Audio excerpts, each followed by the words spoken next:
sick of it. And you know what? I'm waiting for these guys to stand up and stand with the Bible and stand with the Word of God, and they're not standing, and they need to sit down and shut up, and there are plenty of guys who have the guts to get up and say what they won't say. We need a whole new generation of Baptist preachers, because the independent fundamental Baptist movement is dead as a doornail. It's dead. It used to be a great movement. It used to be a movement of fire-breathing, hard preaching. Now it's a movement of a bunch of effeminate, little sissified Bible college students in their little pink shirts and little lavender outfits, and they get up and they're queer little sissies, and we need some hair-legged men to get in the pulpits of America and fix this country. And if you don't like it, there are another 40 independent fundamental Baptist churches for you to choose from in this city. If you want to go with fundamental Baptist light, but if you want extra strength, you're in the right place. And you know what? I've tried to be friends with them. I tried to get along with these guys. I've tried to get along with my fellow independent fundamental Baptist preachers and so forth. But I'm starting to get just sick of their spinelessness. It's starting to get old. And you know what we need? We need some men that are here today that are qualified according to 1 Timothy 3 and that are qualified according to Titus 1 to decide today, you know what? I'm going to be a preacher. That's what we need. And even some people that are maybe listening in online, we need some people to decide today and say, you know what? I will preach the Word of God. And you don't have to be talented. You don't have to be a great speaker. You know what you have to have? Guts. Guts is what you need to have. And you know what? Gutless wonders need not apply. We need...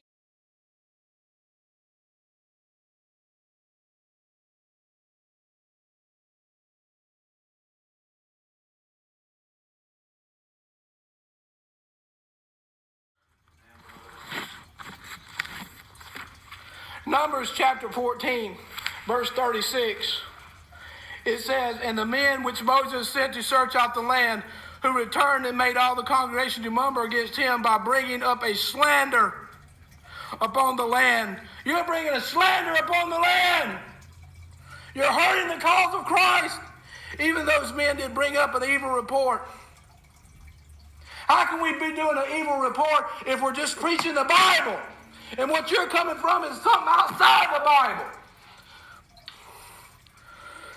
Even those men that did bring up the evil report, it says upon the land, died by the plague before the Lord. And that's what's going to happen to the old IBF. It's going down because it's focusing on the wrong thing. You're going down. Right. God's raising up some new blood. Yes, sir. Like Pastor Anderson. Hey, like Joe Majors and quite a few other. If you look at the prophecy conference we just had and you go online, you can see there's a lot more men of God separating.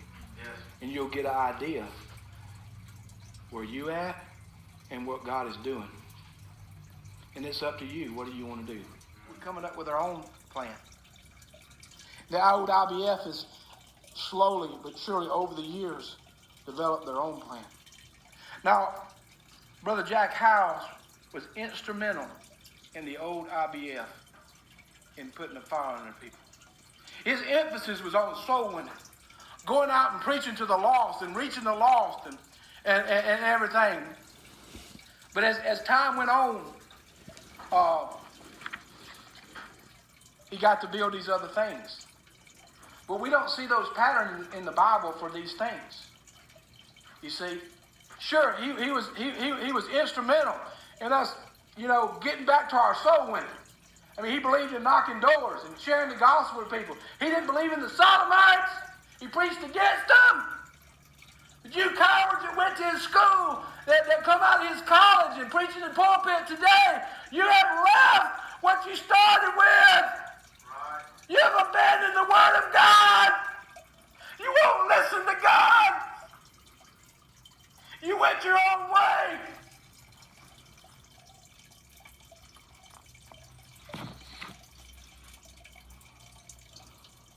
You're hurting the cause of Christ. You've lost your focus.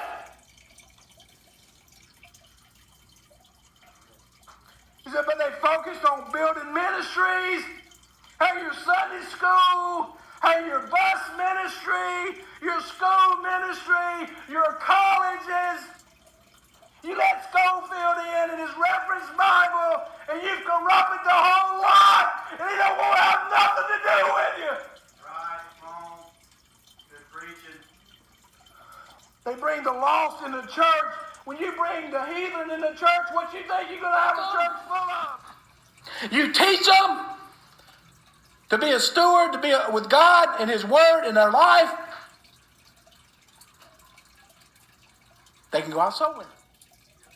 Why? It does say, does anything in there about Sunday school? No.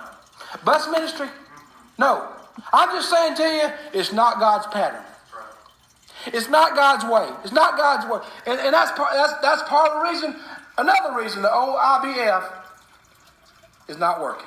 And it's dying. Yes. And you're filling the church with these heathens. And you're bringing in the Sodomites. No. Because it's all love. You're not teaching church discipline to get them evil, wicked folks out of the church. You're trying to let them in.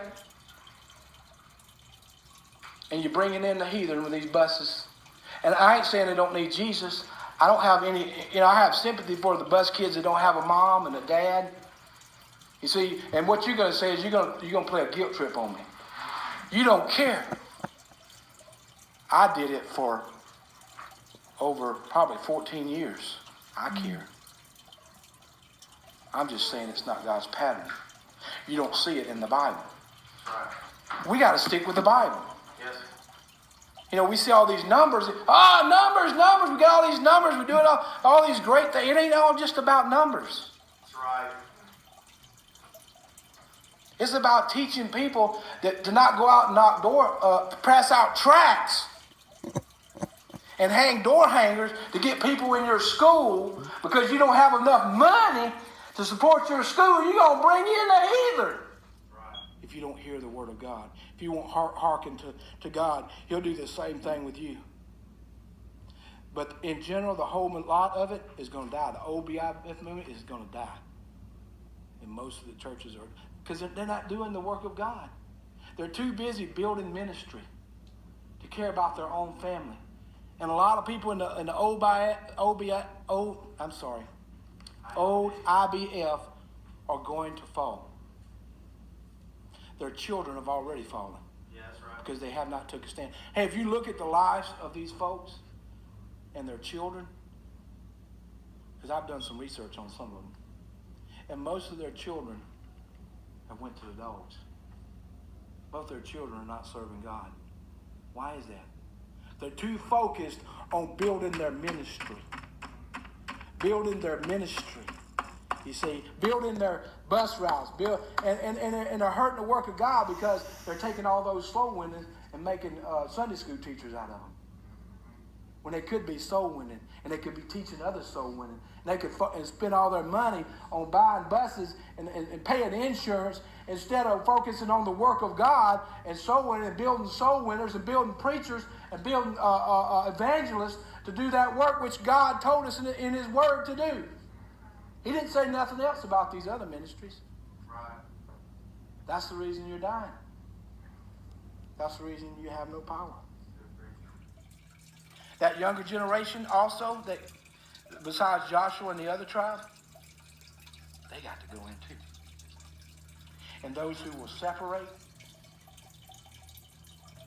get to go in, are going to get to live to the end. Hey, my children, I don't believe I'll be here when that time comes. I think I'll live out my natural life, or whenever God takes me. But I think if my children live to their natural age, I think they'll see a lot of this stuff that we're preaching about, and they'll be ready for it. Right. And they'll be working and serving God. And God will bless them because they did. And God will use them during that time, and He won't be using you if you don't turn. Right. If you don't hear the word of God, if you won't hearken to God, He'll do the same thing with you.